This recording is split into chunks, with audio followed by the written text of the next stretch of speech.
Doble ang paghahanda para sa pasukan ng mga taga-Malabon at Navotas. Hindi pa po kasi naayos ang nasirang floodgate kaya may nilalatag na diskarte para hindi maapektuhan ng baha ang mga estudyante. Saksi, si Marisol Abduraman. Tanghaling tapat at tirik ang araw, pero baha sa bahaging ito ng Dampalit, Malabon. Sira pa rin kasi ang Malabon-Navotas River floodgate na dapat sana ay haharang sa tubig kapag high tide. Paano na lang kung tag-ulan na at sabay pa sa pasukan sa eskwela ng mga bata? Ang mga empleyado ng Dampalit Integrated School, bagamat sanay na raw sa baha, lagi raw nakatutok sa balita at sa mga announcements ng LGU. Nice din po namin na yung sa part po ng eskwelahan, na mapaagad din po yung announcement ng LGU para po agad ay maabisuhan yung mga bata, yung mga magulang na agad mas maaga, mas mainam. Kaya ang Malabon City, puspusan na raw ang paghahanda sa tag-ulan kasabay ng pagbubukas ng klase. Sisikapin daw ng City Hall ang maagap na suspension of classes kung kinakailangan. Meron kami mga bagong paggawa ng mga flood sensors sa ilalim ng mga tulay, sa mga kadaluyan ng tubig. Morning pa lang, before 4 a.m., may mga announcement na kami. Hindi naman po natin paaabutin na makapasok na yung mga bata bago natin paiikutin yung mga nagmo-monitors. Maging ang Navotas Elementary School, ika nga'y suki na rin ng baha. Minsan na nga raw nilang naranasan ang hanggang dibdib na baha. Kaya ang eskwelahan nagpagawa na ng sarili nilang pumping station. The only moment na bubuksan po yan kapag na talagang ha? Tapos parang hihigupin mo. Apo. O kaya before na muulan na, takbo na. Ibubuksan na po. So ang mga tubig nga daw na nahihigop ay dadaan dito sa tubo, sir, ano? So ito na yon. Ito na yung mga makikita nating lumalabas dito. Tapos sir, saan ho may tatapon yan? Saan diretso ng mga yan? Bali, ang tapon po nito, papuntang dagat, tsaka papuntang ilog. Sinisiguro rin daw ng school na maayos ang kanilang mga classroom. Lahat naman po ng buildings namin halos bago po. So wala po silang mga tulo. Ang hirap pong pumasok. Bukod sa pumping station, ang isang remedyong ginawa ng eskwelahan kontra baha ay inelevate nila ang bahagi ito ng eskwelahan. Kaya kung mapapansin ninyo, mas mataas siya kesa dito sa ground. So kung sakaling bahain mo lang ang eskwelahan, dito na dadaan ang mga bata diretso sa kanilang mga classroom. Para sa GMA Integrated News, Marisol Abduraman, ang inyong saksi.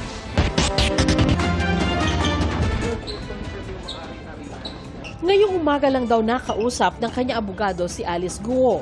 Pero sabi ni Attorney Stephen David, malamang hindi ito makakadalo sa pagdinig ng Senado sa Miyerkules. Kaugnay sa Pogo, may trauma o mano ang alkalde mula sa ilang nagdaang pagdinig.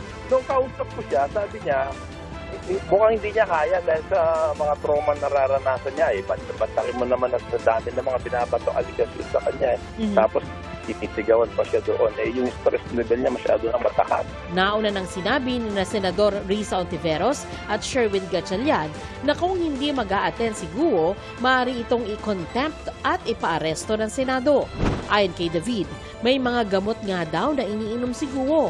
Yun nga lang, wala raw itong makuhang medical certificate. Marami siyang doktor na kinukonsultahan pero ang sad to say, itong mga doktor ay ma-involve. Kasi pag nag-issue sila, papatawag sila ng Senate para magpaliwanag.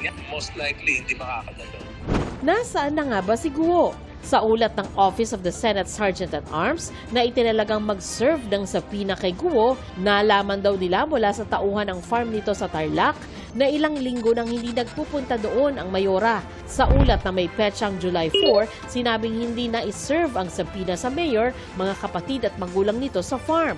Pero nag-iwan daw sila ng kopya sakaling bumisita doon si Guo.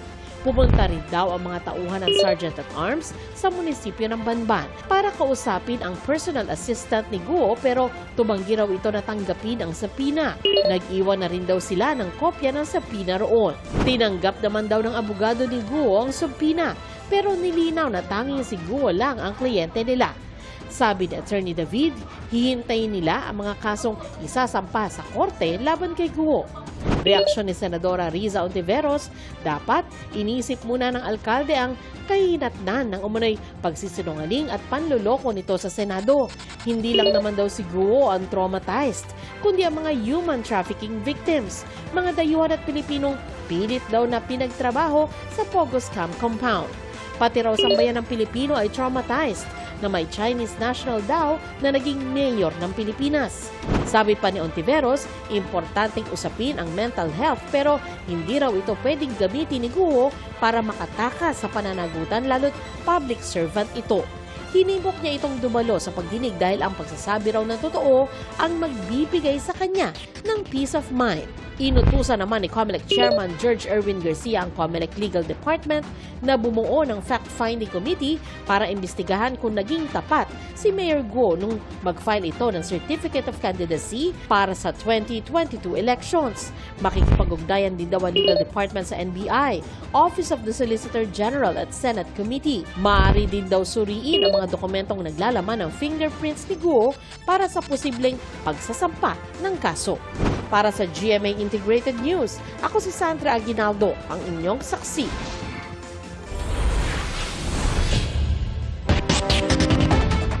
Halos kalahati ng mga Pinoy na sumagot sa isang survey ang naniniwalang bubuti ang kanilang buhay sa mga susunod na buwan. At ganoon din karami nagsabing walang mangyayaring pagbabago. Pinusuhan yan sa Barangay Saksi Live ni EJ Gomez. EJ? Pia, aabot sa 44% ang mga Pilipinong naniniwalang gaganda raw ang kanilang buhay sa susunod na 12 buwan. Ayon yan sa latest survey ng Social Weather Stations o SWS. Pero di raw tiwala ang ilang kababayan natin na nakausap namin dahil raw sa mataas na bilihin. Pagpatak ng hating gabi mamaya, magmamahal na naman ang presyo ng langis sa ika-4 na sunod na linggo. 1 peso and 60 centavos ang itataas sa kada litro ng gasolina, 65 centavos sa kada litro ng diesel, at 60 centavos naman sa kerosene. Base sa datos na nakalap ng GMA Integrated News Research, sa kabuuan, 10 pesos and 85 centavos na ang itinaas sa kada litro ng gasolina ngayong taon. 9 pesos and 5 centavos na ang taas presyo sa kada litro ng diesel. Mabigat ito para sa marami, pati ang pagsinit ng presyo ng iba pang bilihin at serbisyo. Sa kabila niyan at iba pang problema, 44% ng mga Pinoy na edad 18 pataas ang nagsabing kumpiyansa silang gaganda ang kanilang buhay sa susunod na 12 buwan. Ayon yan sa survey ng Social Weather Stations o SWS. 44% din ang nagsabi na hindi mababago ang estado ng kanilang buhay. Nasa 7% naman ang naniniwala na sasama ang lagay ng kanilang buhay sa susunod na 12 buwan, habang 6% ang hindi tumugon sa survey. Sabi ni Bibian, ay nako, talagang hindi ako naniniwala. Kasi kung tataas ang sahod ng mga nagtatrabaho ngayon at bumaba ang bilihin natin ngayon, sigurado, maniwala ko na nagaganda ang buhay natin. Ang sahod nga raw kasi halos dumudulas lang sa palad niya. Pag sumahod na lang yung mga tao ngayon, imbis na bibili siya ng 5 kilong bigas, 3 kilong bigas na lang. Pagkatapos after in 10 days, wala na, utang na lahat sa tindahan. Paano gaganda ang buhay mo? Sa mataas na bilihin din daw ang dahilan kung bakit di tiwala si Hilbert na gaganda ang kanyang buhay sa susunod na mga buwan sa kabila ng pagpasok sa kung ano-anong trabaho. Karpentero, tubero, nagtatiles, tapos kahit ano po. Napakamahal po ng bilihin, saka yung sinasahod ko, hindi sapat. Kulang pa, pang araw-araw. Ganyan din ang pakiramdam ng 61 anyos na si Tatay Leonilo. Gustuhin man daw niyang mag-retire sa pagiging karpentero, di niya magawa. Parang ganun pa rin, di ako naniwala. Mahirap, pag hindi ka magtrabaho, hindi ka mabuhay. Tatanda na lang daw siya na walang pahinga sa kakakayod sa buhay. Tinanong din namin ang mga kapuso online kung ano sa tingin nila ang magiging kalidad ng kanilang buhay sa susunod na 12 buwan. Sagot ng isa, bubuti raw ang kalidad ng buhay ng mga nagsusumikap. Sabi ng isa pa, may ipon na raw siya pagkatapos ng 12 buwan at makakapagnegosyo na siya pag uwi ng Pilipinas. Sagot naman ng isa pa, kahit hindi sila tamad at palaasa, sadyang napakahirap daw habulin ng pagtaas ng bilihin. Kahit anong kayod nila, sabi ng isa pa, wala raw magbabago hanggat mahal ang mga bilihin pati bayarin sa kuryente. Ganoon din ang nakikitang problema ng isa, kaya paniwala niya, lalo pang hihirap ang estado ng kanilang buhay. May panawagan sina Hilbert at Bibian sa gobyerno. Ayaw mga bilihin, babaan nila. para uusad naman yung mga kababayan natin at tayo. Taasan nyo ang sahod namin.